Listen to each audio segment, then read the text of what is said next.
That's how important consistency can be. If you're not consistent, even if you have some pieces of good customer service, you probably are shooting yourself in the foot, losing business pretty significantly that way, pushing those customers out. And as soon as customers are gone, obviously, money goes right with it. That clip came from my interview with Kelly Henry. He is just such an awesome guy. He was a chiropractor for a long time, was life coach the whole way through, business coach the whole way through, and now that's what he does. We had a really awesome, fruitful conversation about customer service, becoming more authentic people, and finding your passion. So hope you guys enjoy, and thank you as always for listening. The audio was a little bit rough on my side. I did everything I could to edit it, but it still isn't that great. I try to put in a lot more Kelly for that reason. So as always, thank you, and I'll see you in the interview. Welcome everybody back to Yield Today. I'm here with Dr. Kelly Henry. He recently is coming out with a book called Define and Deliver Customer Service. He was a chiropractor for 20 years, has a lot of experience in the industry of going beyond customer expectations and also helping a lot of other businesses with that, and just really genuine human being from what I've been able to tell. So thank you so much for coming on the show, Kelly. Well, I appreciate it, Dallin. Thank you for having me. Yeah, for sure. So I guess since a lot of the listeners are youth, that college kind of mix, what were some of the things you, went through in your youth to kind of help you to choose chiropractics? That's a great question. I was fortunate enough to have family friends, or one of the husband was a chiropractor, and got to know him, and obviously he spoke very highly of it. And when you're in high school, or at least when I was in high school, you have dreams of making a lot of money, and what job can I do to make a lot of money? And to be perfectly honest, that's what piqued my interest into moving into chiropractic. Was, hey, I could make a fortune doing it. Once I did move into chiropractic, my mind shifted. It wasn't about making money. It was about serving people and changing lives and changes people's health for the better. And that became my focus. There's a quote by Zig Ziglar that falls along those lines. He says, "You can have everything you want in life if you help enough others get what they want in life." And ultimately that became kind of my mantra moving forward. But I was pretty selfish back in the day, and that's what ultimately got me into chiropractic. Yeah, I think that's okay, because we all kind of go through those phases where we just are a little bit too self-centered. But then when we start to just branch out, the doors do open. We get to have so many cool opportunities there. And I'm sure that guy you're able to connect with who helped you early on in your journey, you probably still keep in touch with him, I would imagine. I do. So unfortunately, he recently passed away, but yeah, I was kept in touch through the years. Yeah, well, sorry to hear that, but that's awesome. You were able to keep in touch. I think that's one of the worst things we can do as human beings, is not keep in touch with those with people that truly have our best interest in mind and want to help us out. Absolutely. With taking that step to get into chiropractic, what do you wish you had known before you got into it? I've known a couple chiropractors in my day, but it'd be interesting to hear your perspective.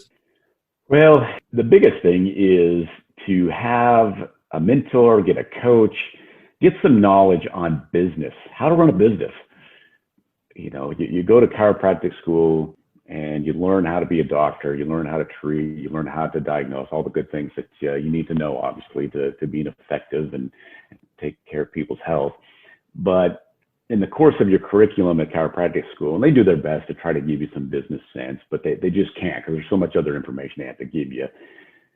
And in my case, I got out of school, I went to school in Dallas, moved my family to Phoenix, and just thought, I'm going to open the doors and put up my diploma, and, I'm going to be flooded with business, and I'm going to make millions within 3 months, And, there was a rude awakening, and that's obviously not what happened. I had no clue what I was doing, and we struggled mightily there in Phoenix. Didn't make much money at all, but a couple of things came out of that. I was fortunate to be in a clinic with other chiropractors. We all had our own practices, but we used the same facility. So I learned from them, and they gave me a whole lot of business knowledge for roughly the year I was with them. But also by being there and struggling, it helped me to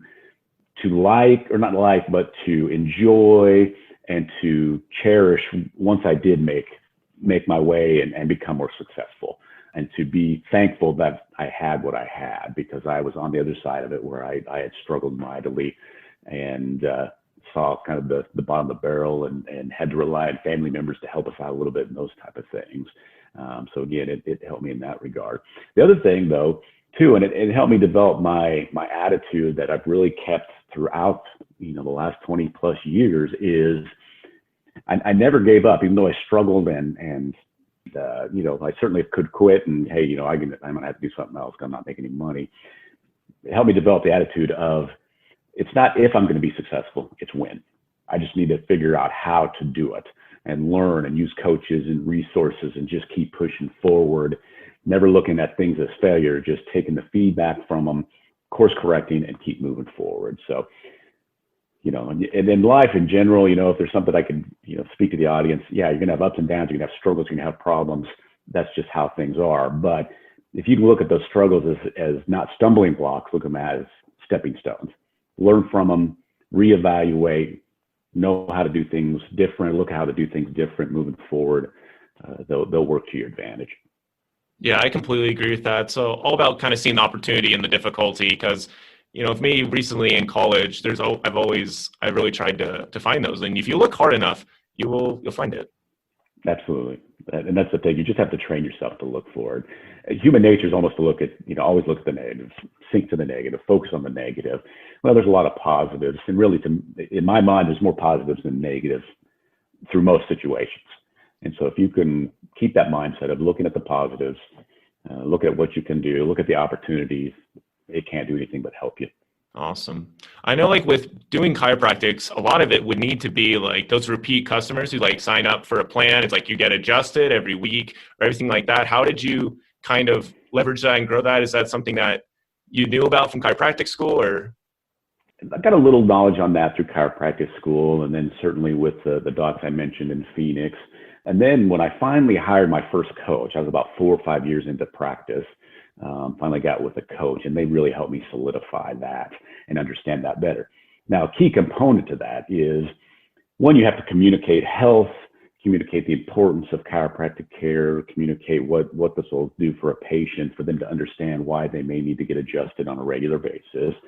But the second component of that, and what I coach and really work with business owners now, is you have to have a great foundation of customer service, because you can have the best service, the best products, but if your customer service stinks, those customers aren't going to come back. From a chiropractic standpoint, I could be the best adjuster and the best chiropractor in the world, but if my customer service stinks, it doesn't matter. Those customers, those patients are going to want to come back, even if they've seen tremendous results, just because they don't feel like they're valued in that business. So those are two very key components from a chiropractic standpoint. But for any business, it doesn't matter what the product is, how great the product is. If you don't provide a customer service and make your customers feel important and special from doing business with you, then you're going to lose business, and it just won't be as effective as far as having that repeat business. Yeah, I agree a lot with that. It makes me think of that quote from Maya Angelou, I think, that people might remember what you said, might not remember what you said or what you did, but they will remember how you made them feel. Absolutely. That's the first quote in my book, as a matter of fact. So, oh, perfect. I completely agree with that. Yeah, I bet that would kind of go along with chiropractics a lot, because, more than just the physical sensations, but there's also everything else. I know with the chiropractic I went to for a little bit of time in high school and a little bit after my mission trip, he just did a good job of kind of educating us and helping us learn, so we understood what he was doing and why it was going to benefit us. And I just always felt better when I left. You bet. That's the goal, obviously. You want to feel better and need to be educated why, but you also psychologically want to feel valued, that you're important to them. So, and what's unique from the medical aspect of having great customer service, and this is what I always told my staff, that they had almost as much influence on a patient getting better as I did, because when the patient came in and my staff was welcoming them and smiling at them and making them feel valued, that makes a patient feel better. It calms them down. It makes them feel special. It changes their physiology. It relaxes muscles. And so that made my job easier. And we got better results by having both those aspects in place. Yeah, my staff took care of them psychologically. I could take care of them more on the physical end of things. And you mesh those two together and you get great results out of it. Yeah, it makes a lot of sense. I think of a day that might be super dreary, but the person has this chiropractic appointment they're looking forward to, because they know that it's going to be a little bit of a ray of sunshine for them, because they're not affected by that. Do you have any stories you could share real quick with the audience of maybe somebody whose day was turned around? It could be something pretty simple. Absolutely. It's funny you say that. My mission statement in my chiropractic offices, and now what I highly recommend my clients take on, is to be the best part of the patient or customer or client's day. Be the best part of their day. And to me, that encompasses basically everything that great customer service would do. So like you said, somebody comes in that's upset, or just having a bad day, or it's gloomy outside, but they come to the office or the business, and the staff strives to make their day better. Man, that goes a long way. In my chiropractic offices, we would have patients come back all the time that would tell us, hey, I didn't tell you at the time, but a few weeks ago, I don't know if you remember, I came in and I was upset, or some things had happened, and you guys just made me feel really valuable and just put a smile on my face. It didn't necessarily change the circumstances of what was going on, but it just had helped me have a better outlook and helped me to get through it a little bit easier. We used to send, and actually, again, this is something I recommend my clients do, but send thank you grams is what it amounts to. And all you do is just send a little note to a customer or a patient, say, hey, we appreciate you. You always have a smile on your face. You're always on time, whatever the case may be, just basically a compliment note. And we would send out 10 a week, 20 a week. And we had patients come back with those too, and just say, hey, I got that note, and it came to me at the very best moment. I was having a bad day. Things were happening, and to read that just put a smile on my face, made me feel better about myself. Again, didn't change the circumstances, but it helped me have a better outlook on my day and moving forward, and having a better attitude towards that. I think that's super cool, just that you're able to get that kind of loyalty from them, from just something so small, and that's something I try to do here at college, like leave little notes on people's cars, or, just random stuff like that, because it costs like very little. And the payback is immense, whether it's just the feeling you have in your heart, or just the difference it makes for the person. And, it can make all the difference. I got a letter back from this girl in my ward church congregation. She just told me that she was having a little bit of a rough day back in August. They had this little grilled cheese party thing. And I just kind of thought I'd go sit by her. She was by herself. And she told me in this little letter she wrote me, 4 months later, that helped her so much, just me going and talking to her and everything. It kind of touched me, it's like, wow, that all I did was I sat by her and just talked to her. And that's what she remembers most, even though, I've seen her here and there, and we've hung out a little bit, throughout the months, with her group and everything, but that's what she remembers the most. You bet. And that, like you said, that's just so powerful. It's so simple. It costs nothing. It's just having the right attitude of, hey, make somebody else's day. Look to make somebody else happy today. And it takes the focus off of you. And a lot of times, if you're doing that, yeah, you may be having a bad day, you may be having some struggles, some issues, but if you change your attitude to, okay, let's not focus on my problems, let's make somebody else's day better, I guarantee it'll help your day be better too. The one thing I teach and preach to my clients, and what I did in my chiropractic office, is we always have to remember how that one act, being the best part of the customer's day, talking to that young lady, putting a note on somebody's car, sending another thank you gram, how that can ripple out from that person that it affected.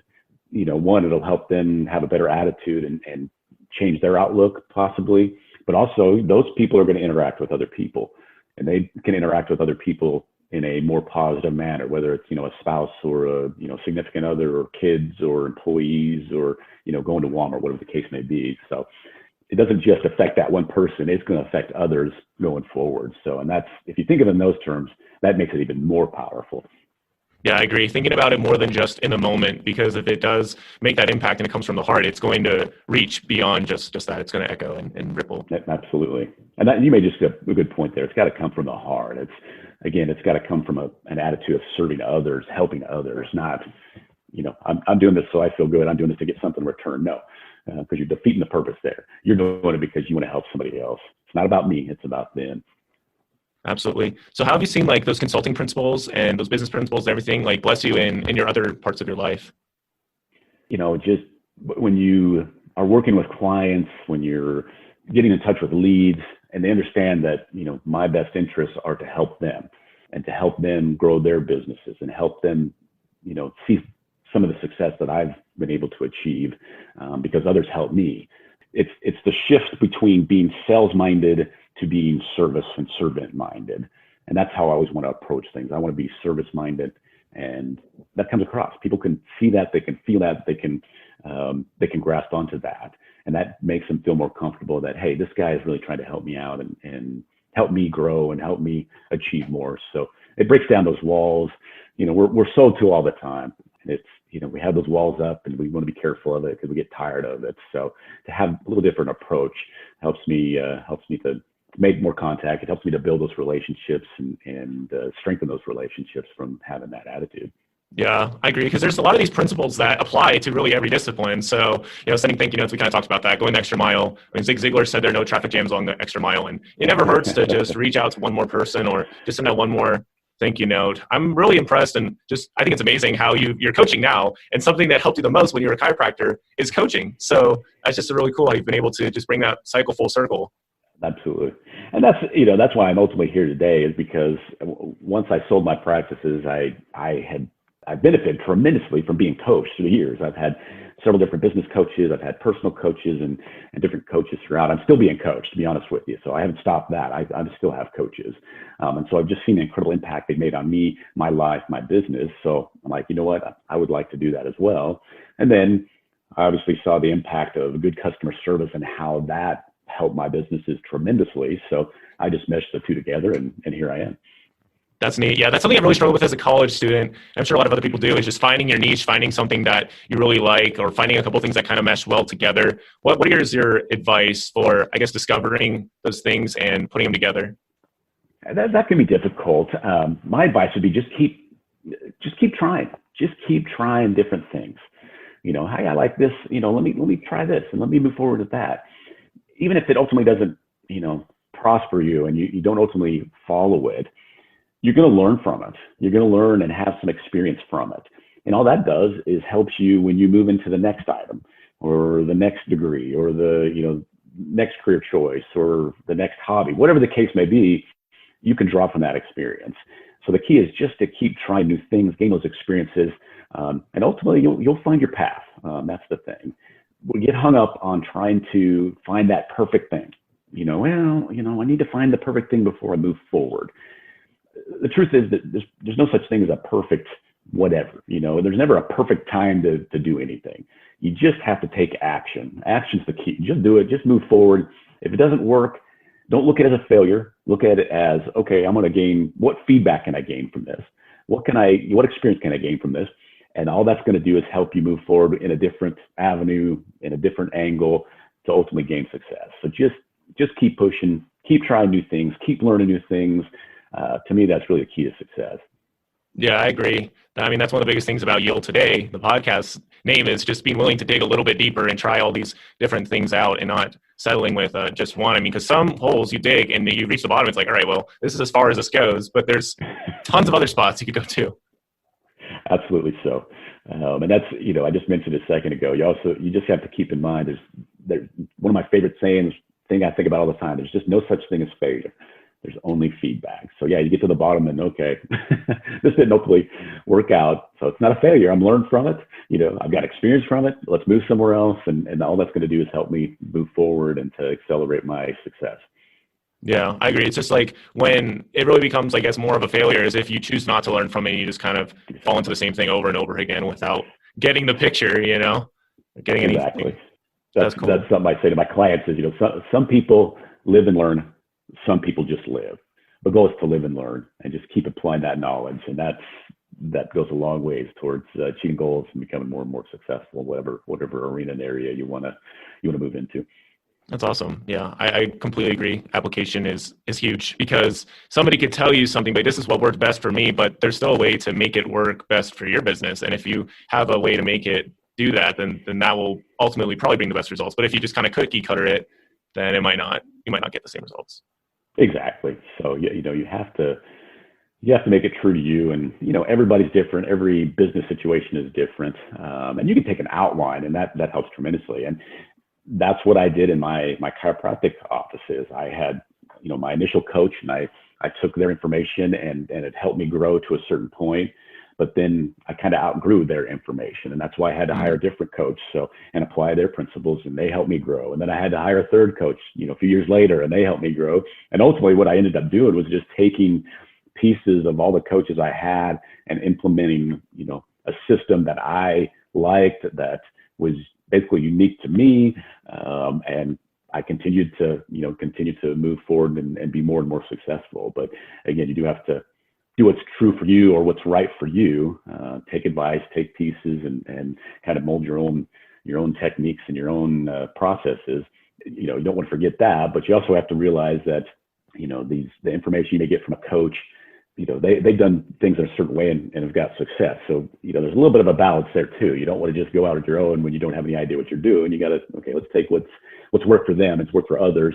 Okay, let's put it in play, and then you can make it your own as you move forward. Yeah, it makes a lot of sense because I play a lot of basketball, and you think of you wouldn't have a bunch of players, unless the players know kind of what they're doing, they have a general way of working with each other and can coach each other. You're going to need a coach, or things going to get out of hand really quickly. I was the high school basketball manager and watched probably around 100 high school games, and there'd be some times where the coach just kind of let us play and do our thing because we were doing good. And then there'd be times where we'd do that, and it would immediately go south. Maybe we're getting pressed super hard, and we don't know what to do, So it's really important to have a coach that knows you, cares about you, and kind of goes along with your need at the time. I think that's an important part of it too.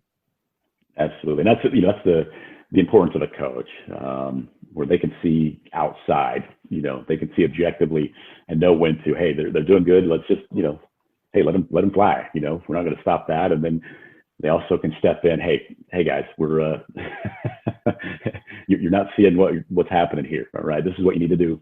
Let's have a different plan to move forward. And, that working with clients, obviously that's what I do too, that emotions play a big part. Somewhat in basketball players and sports, obviously, but in business too, where, a business owner can't see the forest for the trees, and they're so emotional, and those emotions are driving wrong decisions. And so to have a coach and somebody come in and say, here's what's going on. I can see this. I've been through this. Here's what we're dealing with. Your decisions are a little off right now because you're just so emotional trying to get this, achieve this goal or to meet this objective. Let's back up. I think you should do this. Let's move forward in this direction. And I think you're going to be, you'll be happier if you do that. So. Yeah, that makes a lot of sense. I think emotions take over a little bit too much. There's a really cool hymn in church that I've never sang, because we never sing it in church, but I found it in the book. It just says, school thy feelings, oh my brother, train thy warm impulsive soul. Do not its emotions smother, but wisdom's voice control. And it just goes on to say, passion shatters reason's tower, makes the clearest vision blind. So you could have really clear idea of what's going on, but the second you let all of your emotion and everything take over, you can completely obscure your view of the situation. So having a coach there, but hey, I see that. I see what you did there. And we need to talk. And I think that's so crucial because people sometimes will do those things they don't even notice, and it just becomes part of their life. So yeah, you're definitely getting me more. Yeah. I've been there, done that. Even when I was coached, I made emotional decisions that were ultimately wrong. And, my coaches called me out on it. And you hit the nail on the head there. One of the phrases I use all the time is when emotions are high, logic is low. And so we tend to miss the boat when we're on emotional, even if it's a good emotional high. A lot of times we're making decisions that aren't logically based, that necessarily are the best for us. So we have to be careful on, if you're emotionally upset and irritated or whatever the case may be, or emotionally happy and just euphoric, you got to be careful on either side of that on making super important decisions. So coaching comes into play and helps. One thing from a coaching standpoint, and this goes to customer service too, but it's to have empathy. So I work with a client and, they're having a bad day or whatnot. It's not for me to step in and say, come on, get it together. What's wrong with you? It's not that bad a day. No, my job is to say, hey, I understand, man. I'm sorry your day is so bad. I've had a few of those. It's tough. Is there any way I can help? What can I do for you to help you get through this a little bit quicker?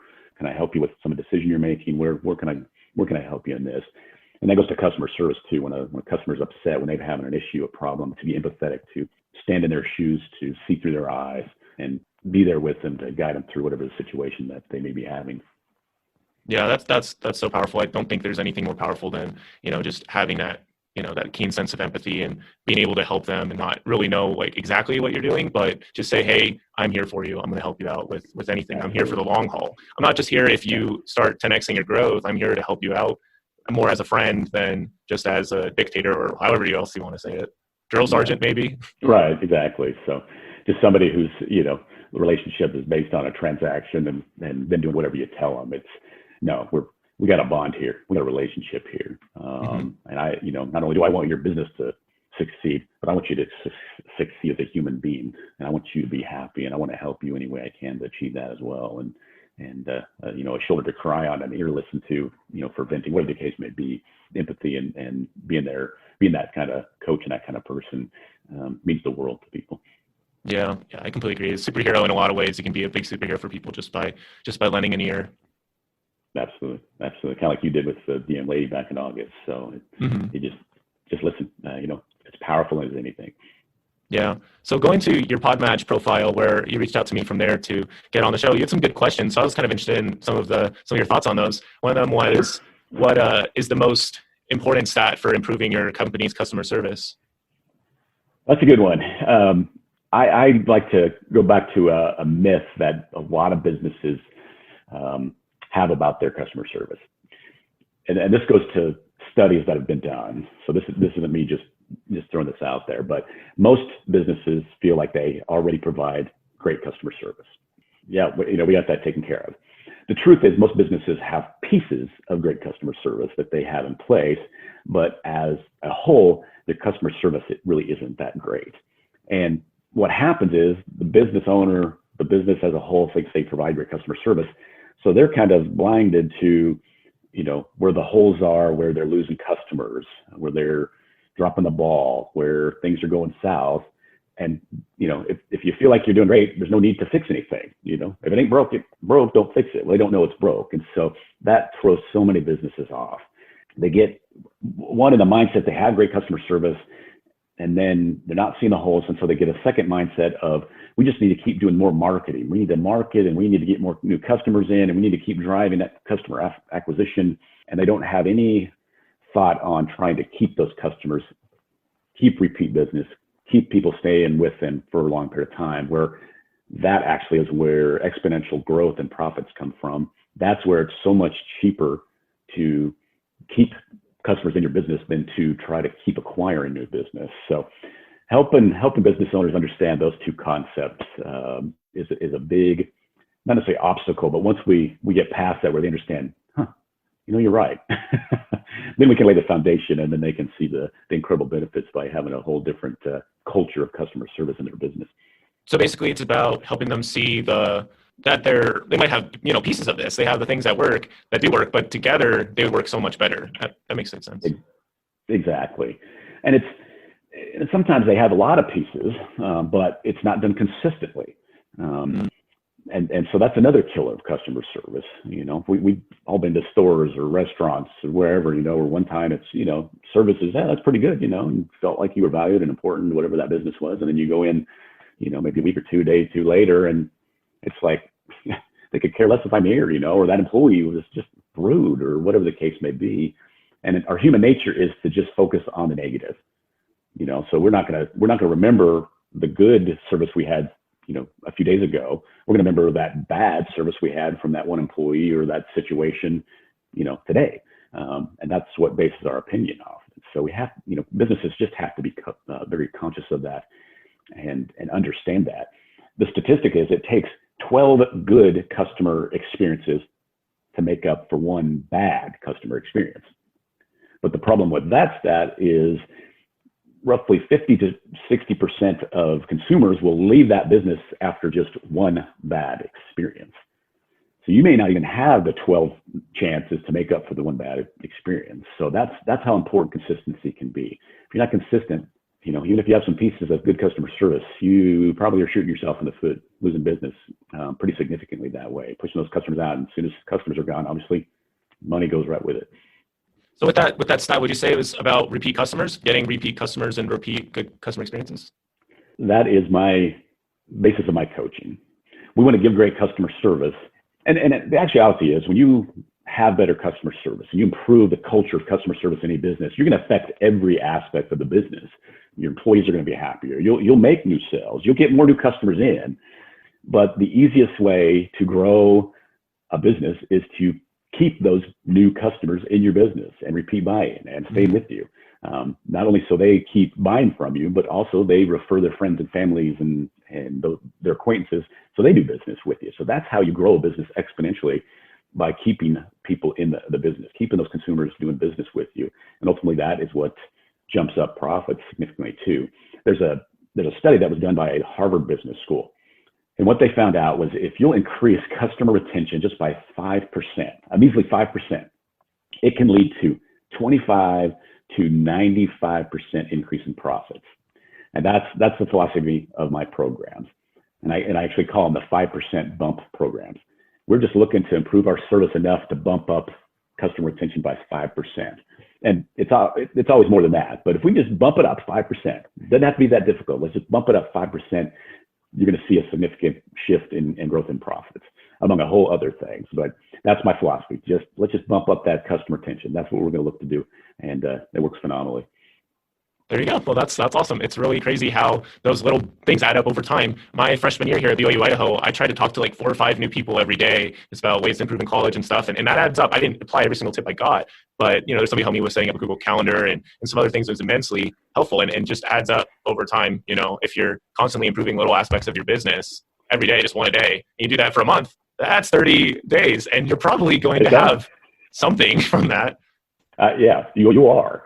And that's, it's funny you say that because it's really the basis of my programs and my coaching. It's let's do the simple things consistently, and that ultimately gets you major results. Just didn't have to be hard. We're not going for grand gestures. We're doing simple actions and using simple principles and putting those in play. And when everybody's on board and you have a culture and you're doing it consistently, it can't lead to anything but great results.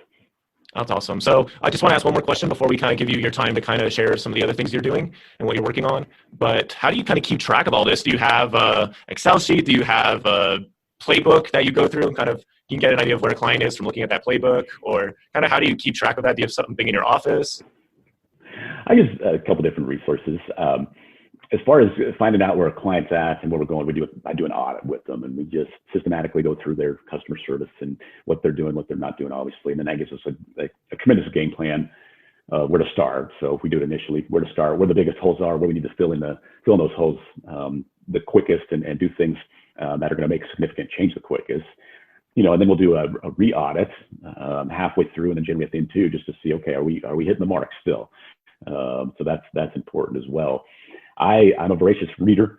I read and read and read. So I've read, I don't know how many customer service books, and I've, taken this resource and what I've learned and I did in my practices. So I use Google Docs all the time, and I just have a master, I call it a master sheet of just information that I continually update and put into place and review and study and learn from, to just not necessarily keep my ideas fresh, but just to reinforce. And it also gives me information of, if I'm working with a chiropractor today or a physical therapist or an insurance agent, whatever the case may be, they all have different aspects that we need to fit different pieces in and help them for their unique business. So that helps tremendously too.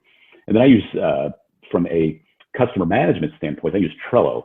It's just a platform where I keep my notes, keep a log of our calls and the information I need to do for each client in a really organized fashion. It's very simplistic, very straightforward, which works for me. I'm not the most technically advanced, so I've learned a ton since I've been coaching over the last couple of years, but I'm still not up to, I'm sure, half of what you are. So anything that's straightforward, that's very user friendly, that's what I love, and that's what Trello is for me. Yeah, Trello's super effective. I've used it for keeping track of a couple projects. So that's really neat. Thanks for giving us that inside look. Absolutely. Yeah, so I know that your book, once this episode launches, your book will have about another week or so before it launches. So tell us a little bit about your book. Absolutely. It's book's called Define and Deliver Exceptional Customer Service, and it's due to launch on January 11th. And like I mentioned before, basically this book just outlines my philosophy of customer service, and it also just gives straightforward, simplistic ideas and foundation principles and rules that a business owner can apply and start seeing results almost immediately.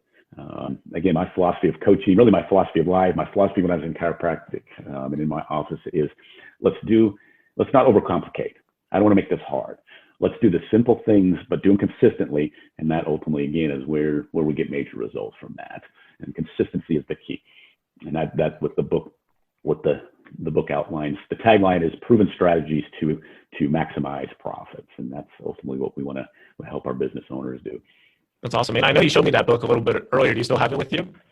I do. Right here. It looks good. This is, I can't sell this copy. This was the last edible copy, but there it is. So I'm excited about it. My first book. Came out really well, and I know it's going to help a lot of businesses. That's wonderful. That's wonderful. Yeah. Well, what are some other ways that listeners can reach you and learn more about you? And yeah. Absolutely. I'm pretty consistent with my websites and then my social media. My website is drkellyhenry.com.